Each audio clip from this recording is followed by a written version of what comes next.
Shinichi Kudo, a killer, a deceiver, a legendary monster. He kidnaps Ran in the middle of the woods. A mysterious message drops like a bomb, trashing the reputation of the detective of the East and accusing him of a catastrophic mistake that caused a real tragedy. But the nightmare truly begins when Shinichi shows up, memory wiped, covered in blood, a dagger in his hand. Between the legend of a forest monster and a trap set with deadly precision, are we about to watch the fall of the greatest detective's legacy? Hold your breath, because the truth is more dangerous than you could ever imagine. The whole crazy story kicks off with a request for an investigation from a guy named Makoto Okuda. He wrote to Heiji Hattori, asking him to bring Shinichi Kudo along to Okuho village out in the suburbs. The reason? He claimed he found a fatal flaw in the deduction Shinichi made to solve a murder case there a year ago, and he wanted to confront him face to face. On top of that, Makoto asked Heiji to hand-deliver another letter to Shinichi. When Kogoro Mori heard this, he was super confused as to why Makoto didn't just contact Shinichi directly, instead of going through all this trouble with Heiji. Heiji brushed it off, saying they were just tight friends. But Conan secretly figured out the real deal. Makoto couldn't reach Shinichi by phone or mail, and found out a stranger was living in his house, which was actually Shuichi Akai disguised as Subaru Okiya. So, Makoto had to pivot and ask another detective, Heiji, for help. That name, Makoto Okuda, actually rang a bell for Conan. A year ago, when he went to investigate the case in Okuho village, that very same guy enthusiastically helped him out. But in Conan's mind, that case was wrapped up perfectly. So how could there be a mistake? To get to the bottom of it, Conan and Heiji asked Kogoro to drive them to the village. When they got to the village office, the staff dropped a bomb. Makoto had been missing for half a year. Since Makoto had always wanted to live in the city, the locals just assumed he left to find work. But the moment Heiji mentioned why they were there, the mood completely flipped. The staff got super hostile and refused to say another word. Even the people walking by glared at them, and a little kid actually pointed at them, asking if they were partners with that big fraud, Shinichi. Meanwhile, at a secluded inn, Conan found a quiet spot to open the letter Makoto sent him. It was pretty similar to Heiji's, but it included a meetup spot, a wooden cabin up in the mountains, the exact place they first met. Conan went to the meetup alone, but the second he walked in, someone locked the door from the outside. He tried to scream, but his throat was totally wrecked from a bad cold, so he couldn't make a sound to call for help. And then, things got worse. He suddenly felt an intense heat taking over his body, the classic signs that he was about to shrink back to his normal size. The cabin's doors and windows were nailed shut, and the only way out was a tiny ventilation shaft. If he wanted to escape, he had to move before turning back into Shinichi. Thinking fast, Conan inflated a soccer ball from his belt, kicked it to smash through the wooden window, and jumped into the river outside to get away. Back in Tokyo, Dr. Agasa and Haibara were low-key freaking out. It turns out the doctor accidentally gave Conan the experimental prototype for the APTX antidote instead of his cold medicine. To be fair, it wasn't entirely his fault. Haibara had tossed the experimental pills into the cold medicine box and left it in a drawer, which caused the whole mix-up. Back with the Mori crew, they realized Conan was missing from the inn, and his phone had no signal, so they rushed out to find him. While desperately searching, they overheard someone mention that a high schooler was found by the lake. They bolted over, only to be completely shocked. It was Shinichi Kudo. But there was a catch. He had full-blown amnesia. He had no idea who he was, where he came from, or where he was going. Even though everyone was stunned to see Shinichi like this, Kogoro and Ran were still really worried about Conan. Heiji read the room, and his brain went into overdrive to come up with an excuse. Pressed for time, he lied and said Conan caught a ride back to Tokyo by himself, told Heiji before he left, but Heiji forgot to pass the message along. Heiji took the heat for it, but Ran wasn't entirely buying it since the detective agency back home was empty. Just as Kogoro was getting ready to head back to the inn, A villager made a super sarcastic comment. Heiji tried to ask who the guy was, but he walked off without answering. At the same time, deep in the woods, a creepy-looking figure was watching them. Once back at the inn, Heiji immediately called Dr. Agasa's place, pretending to check if Conan made it back, but secretly trying to figure out what triggered the transformation. Heiji was hyped when he heard it was the prototype drug, thinking Shinichi was finally back to normal for good. But Haibara crushed his hopes, warning him that the prototype's effect would only last about 24 hours. If Shinichi didn't get his memory back before then, it would be a disaster.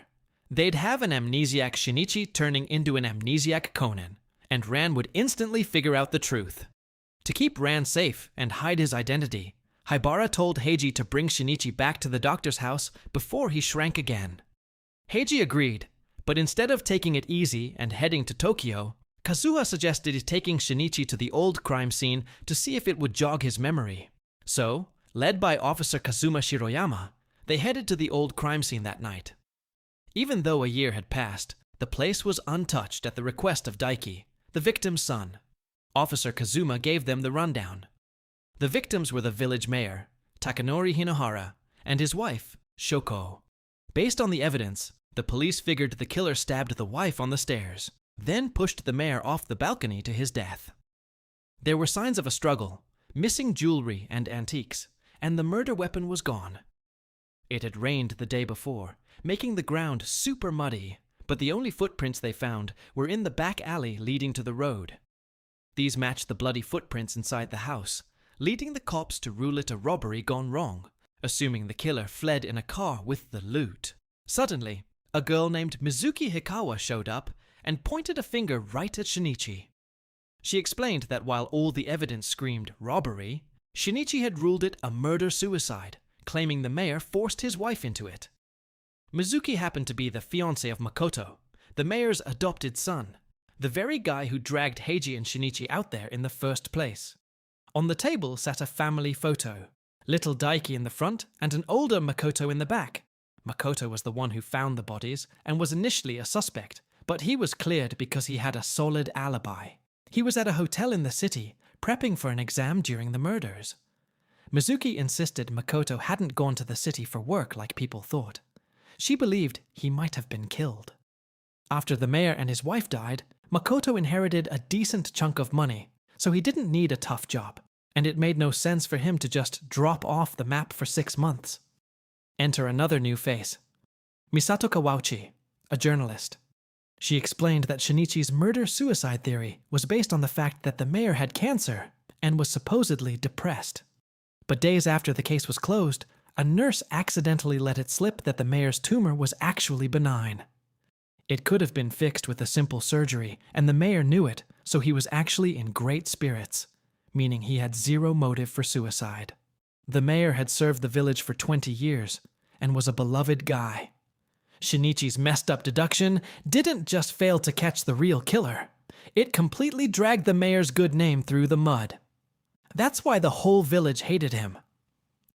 As for the real story behind the case, aside from the robbery theory, there was a wild local rumor about the Shiratami, a forest demon/monster. It's a mythical creature the villagers made up ages ago to scare off trespassers, and legend says anyone who looks at it gets cursed. Nobody bought into it until 9 years ago, when a little girl went missing in the woods. After a 3-day search, people started saying she angered Shiratami. Her dad went into the woods to find her, and vanished too. 2 days later, the girl's body was found in a swamp. That little girl was Tamako Okuda, Makoto's little sister. After their mom died and their dad disappeared, the mayor and his wife adopted Makoto. Trying to convince Kogoro the legend was real, Mizuki swore she saw a white-haired monster flying through the woods just a week ago. Heiji was skeptical. Even if this monster did it, what was the motive? The journalist chimed in, saying the mayor was planning to develop the forest for tourism, which supposedly ticked the monster off. She also mentioned the mayor used to be an Olympic-level athlete who won tons of awards, which you could see in his room upstairs. Up in the mayor's room, they found his medals, but it wasn't clear what sport he actually played, and the ribbons on the medals were oddly missing. Ran then noticed a statue, but it was sitting there all alone. The officer explained its pair was stolen on the night of the murder, along with the jewelry. Both statues were made by a famous sculptor and were worth 5 million yen. The million-dollar question: why would a thief only take one? If they took both, they'd make way more cash. Kazuha then pulled Ran aside into Makoto's room. The walls were absolutely plastered with pictures of Shinichi. Mizuki mentioned Makoto was a massive Shinichi fanboy, collected all his case files, and was thrilled when he came to solve his parents' case. But he was utterly heartbroken by Shinichi's murder-suicide theory because the family was super happy and close. There was no way the mayor would ever hurt his wife. The amnesiac Shinichi asked for some alone time, hoping to trigger his memories, but nothing worked. The journalists just mocked him, accusing him of faking the amnesia. The group split up, and on the way back, Ran asked Kazuha what she'd do if her fiancé suddenly showed up with no memory.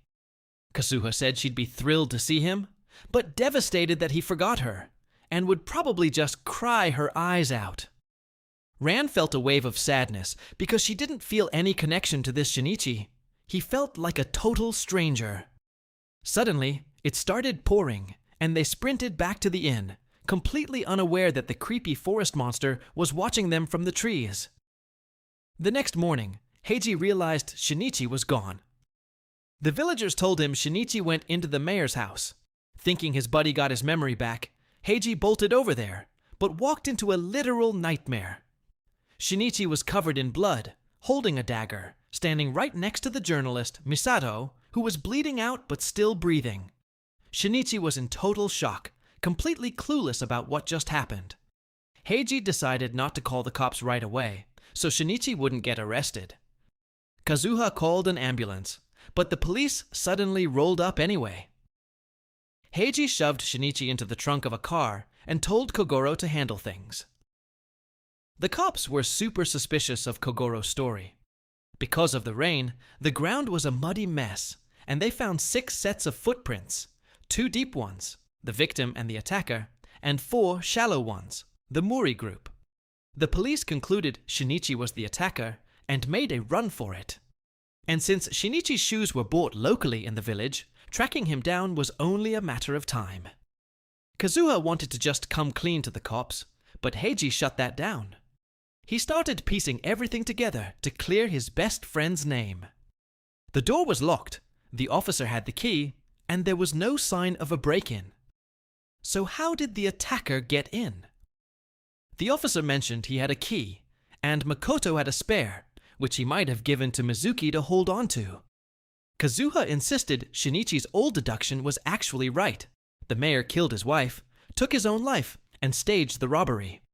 But Heiji debunked it because the cops never found the mayor's muddy shoes anywhere, and he couldn't have thrown them into the river since it was 30 meters away from the balcony. Heiji's main dilemma: how did the attacker get in and out without leaving footprints during the journalist's stabbing? Meanwhile, Kazuha remembered the inn staff mentioning a way to break the curse on Shinichi by confronting the forest monster. Naturally, Ran took off running blindly into the creepy woods to find the monster and fix Shinichi's memory. She saw a shadow, chased it, and ended up passing out. She woke up patched up inside a wooden cabin. Heiji and the others arrived, walked into the next room, and were horrified. The walls were covered in pictures of Shinichi violently stabbed with knives and ripped to shreds.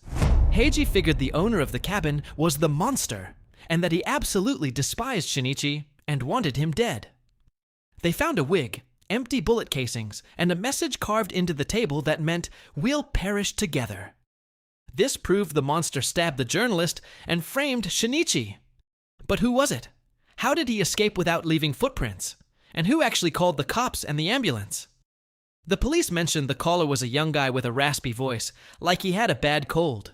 That same guy had called the journalist the night before. Heiji realized the caller was actually the real Conan/Shinichi. They wanted to search the woods, but the officer was hesitant because it was too dangerous. Kogoro remembered a fire was burning when they first got to the cabin, and then they noticed the tiny air vent. Heiji found small footprints near it, confirming Conan had been locked up there and squeezed through the vent to escape. A second later, Kazuha asked about the mayor's sport, recalling the staff saying it involved spinning. Daiki chimed in, saying his dad was a pro at a throwing sport and always scored perfect hundreds, which takes insane precision. Suddenly, they heard Officer Kazuma scream. They rushed over and found him knocked out cold. His gun and ammo had been swiped. Heiji smirked. He finally had the whole thing figured out. Heiji gathered everyone at the mayor's house and dropped his deduction regarding the journalist's stabbing. The deep footprints belonged to the journalist and the attacker. The attacker wasn't the forest monster. It was Shinichi. He was the one who lured her there and stabbed her. Everyone was floored. Kogoro tried to defend him, but the Shinichi standing right there with them suddenly confessed. "Yeah, I stabbed her because she was trying to expose my mistake and ruin my career." Ran stared at him, totally grossed out. This was not her Shinichi. Suddenly, lightning flashed, and Ran looked up at the balcony to see another Shinichi, dressed up as the forest monster, face covered in bandages, standing right there. Ran started crying because her heart instantly knew that was the real deal. Officer Kazuma walked in and announced the fingerprints on the knife didn't match Shinichi's. The monster jumped down, pulled off the disguise, and revealed his true face. The real Shinichi Kudo! The fake Shinichi pulled out the stolen gun, but the real Shinichi roundhouse kicked him, knocking the weapon away. "The masquerade is over," Heiji said. He explained everything. The fake Shinichi was actually Makoto Okuda. He got intense plastic surgery to look exactly like Shinichi just to ruin his life, framing him as a sloppy detective and a literal murderer. He faked the amnesia so he wouldn't have to perfectly copy Shinichi's voice and dodge questions. It was the real Shinichi, with his raspy, cold-ridden voice, who called the cops and the ambulance. He had seen Makoto and the journalist heading inside, sensed something was about to go down, and called it in. He couldn't jump in himself because Makoto was armed. Makoto was the one who vanished 6 months ago to get the surgery. His motive for stabbing the journalist? A total misunderstanding. She had said something vague to him, and he got paranoid thinking she saw through his disguise, so he tried to silence her. As for the 1-year-old case, the locked room mystery and the river, Heiji explained that Shinichi's original deduction was 100% spot on. The mayor didn't need to go outside to get rid of the evidence. He was a champion hammer thrower. He used his sport rings, tied them to the missing metal ribbons, attached the bag holding the missing statue, weapon, and jewelry, spun it around, and launched it from the balcony straight into the lake 30 meters away. That's an easy throw for a pro who can chuck things over 80 meters. He kept one statue because the bag would have been way too heavy with both. The police dragged the lake, found the loot, and confirmed the mayor's fingerprints were all over it. Makoto completely broke down crying.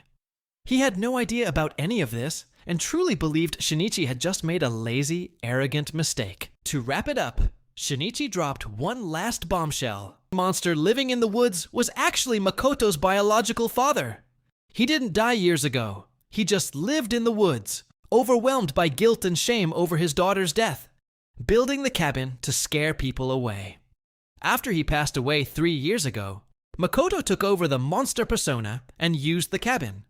Conan figured this out when he fell in the river, found the cabin, saw the Shinichi clothes Makoto had been wearing, and put on the monster costume himself to expose the whole plot.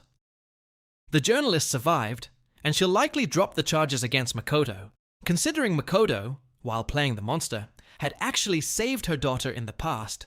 And since Makoto is still a minor, his name won't hit the press, keeping Shinichi's identity safe from the public eye, and more importantly, safe from the black organization. The case was finally closed, but the antidote was wearing off fast.